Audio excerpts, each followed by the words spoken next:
Yo, what's good? What's good? Alright. Today, we got something special. Because I love this movie. Menace to Society in 8 minutes. I watched this movie like 5 times, approximately. I love this movie.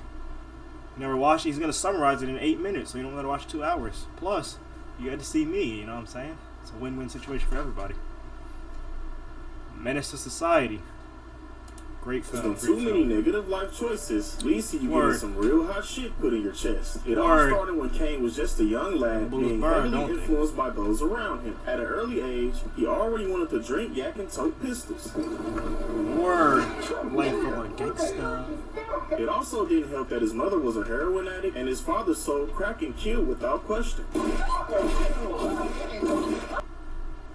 Kane later tells us that the only thing this scene right here, this scene got it. The dad just started shooting his friend. I was like, dang. Kane later tells us that the only thing he learned from his parents is how to cook crack. Nothing more, nothing less. Kane will also inform us that as he got older, his parents won't be able to raise him, as his mother won't be able to put down the needle, and his father will end up getting hit with that straight 8 special. This led to Kane moving in with his grandparents, and they will soon realize that even white Jesus won't be able to help Kane go down the right path. Just as Kane was heavily influenced by his parents, he'll also become influenced by those around him, mainly by the Grim Reaper himself. This nigga here, bro. The Grim Reaper, he just described it. Look at your ass scared straight. Wait.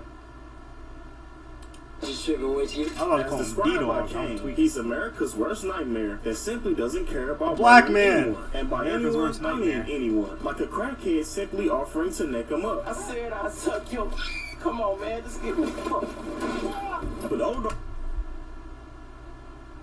Dog's demonic influence didn't start here. It would actually start when him and Kane would go out for their nightly 40 ounces and be stereotyped by Korean store owners. After being brutally followed around the store, Kane and Old Dog will buy their 40 ounces, and as they're walking off, the Korean man tries to sneak this the young man. I feel sorry for your mother. And both of them will end up with some real hot shit in their systems.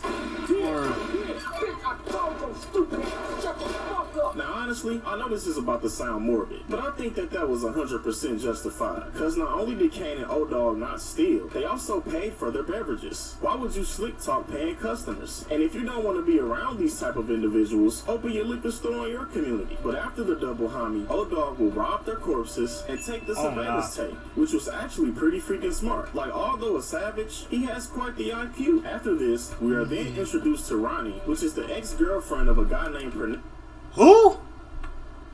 IQ. After this, we are then introduced to Ronnie, which is the ex-girlfriend of a guy named this is something different sort of multiverse. How to mob and trap at a young age. She's excited that Kane is about to graduate high school and tries to convince him to make something better of himself. Bro, but that's I thought not this something dude was on his like radar 25 as he years goes old. to a lit house party later that night with his cousin Harold. And here's where we meet the rest of the crew. You have Stacy, who seems to have his head on his shoulders, A-Wax, who's basically Old Dog 2.0, and Sharif, who's the woke black man of the group. He tries his damnedest to try to lead the crew in the right direction, but he fails miserably every time. You know what I'm saying? Listen here, I got some real gangster stories. You want to get down to the nitty gritty? I got some stories to tell you, youngins. After the gang leaves the party, something tragic would happen. Kane and his cousin Harold would quickly become subject to a carjacking, and just as Harold gets his hand on the steel, Trick from Def Jam Fight for New York shoots up the car, killing Harold and severely injuring Kane. Luckily for Kane, the rest of his crew are just down the street, and they arrive just in time to save him from bleeding out. But Harold, on the other hand, didn't make it. The crew would then rush Kane to the hospital, which would later lead to a debate on whether Kane or his crew were crying like bitches. Nigga, you sound like a little bitch, man. You fools swear y'all so damn hard. Stay okay. Old Dog would then inform Kane that he has to drop on the marks that killed his cousin and left him in critical condition. They would then go sliding later that night, as being Kane's get-back mission. While in the car with Dog and Wax, Kane's conscience begins to speak with him as he doesn't want to mistakenly kill a child or an old person, which Old Dog responds by saying that he doesn't care and he'll kill anyone. I smoke anybody.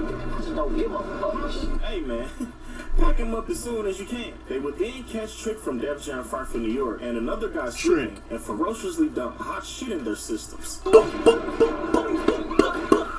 Trick dies instantly, and the other guy tries to run to AWACS for help. And the type of help he'll receive, you are not fast enough. A fully loaded Desi. You are not brave enough.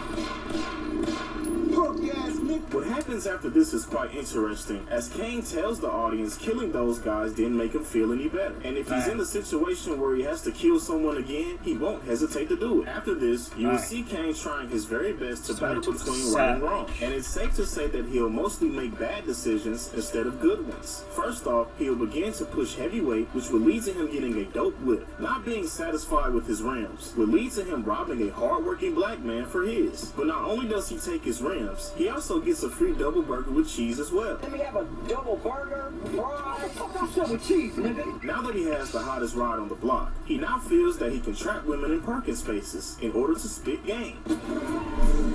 Bro, I am canceled from the black community. Can I even call myself black anymore? You know what I just thought of? I never watched the full movie of Boys in the Hood or Straight Outta Compton. That's insane. Insane.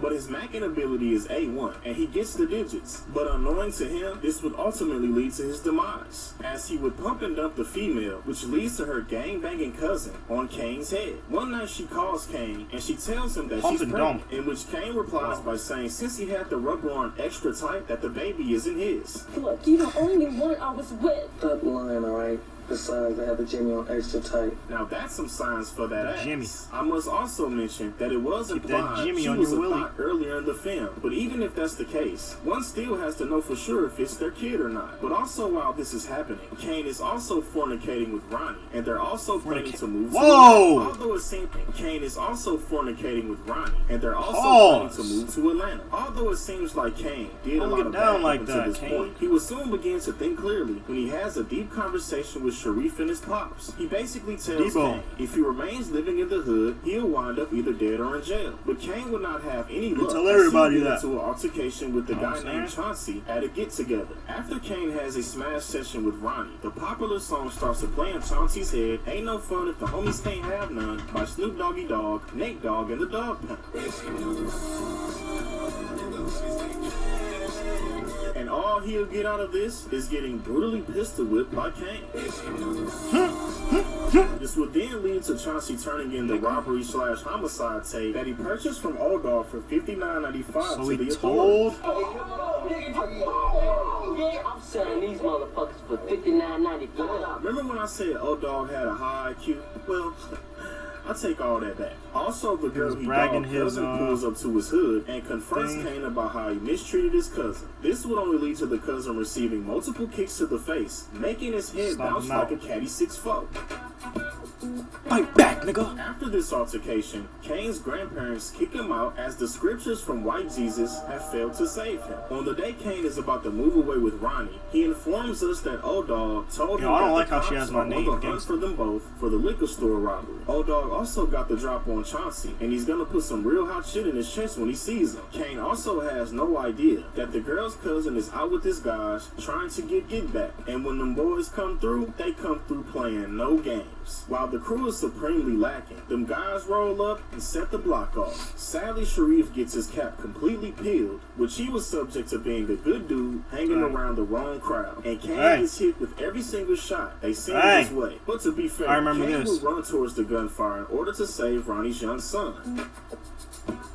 When Kane speaks from the grave, he tells the audience that he knew Karma was going to come, but he didn't know that it would come this fast. He also regrets the decisions he made that resulted in his fate. My grandpa asked me one time if I care whether I live or die. Yeah, I do. Now it's too late. Moral of the story, don't pump up a light-skinned baddie in South Central while drinking your juice in the hood.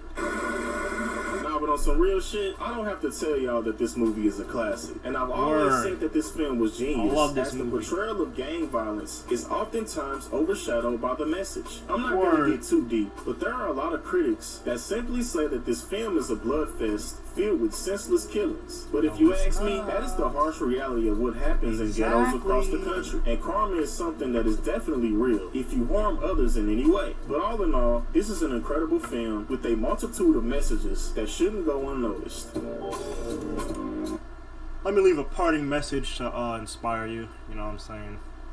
Go hit the gym right now if you're fat. Stay out the streets. Don't do drugs. I heard those are terrible. I've never done drugs in my life. You know what I'm saying? Go get some money. Go get some shoes on you. You know what I'm saying? It's not that hard to talk to women. Have a wonderful day as well. Make sure you like, share, subscribe. Actually, we got 9 seconds. Let me hold on. Never mind. Subscribe. I'm gonna catch y'all later.